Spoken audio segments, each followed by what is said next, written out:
If you want to trade players in Madden NFL 26, first of all, in the main menu we need to go to Creation Center and then proceed to Edit Rosters. Over here we're gonna go to Trade Players, and now we have two sides, so of course here we trade away and here we trade for. So in this case I'm gonna add a player, and by default we will start with our favorite team, the team that is set to favorite.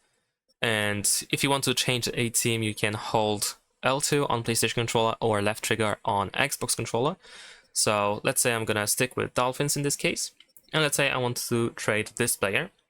And now on the other side, we can choose the player that should be moved to the other team. And here we can of course also change the team. There we go. And let's say I want to pick this player over here. Once we select all players, we can choose, I believe, up to 3 players, maybe even more, I'm not sure. Then now we can start the trade by pressing the menu or options button on your controller. And then accept the trade, and that is pretty much it. Now if we go back, we need to save changes.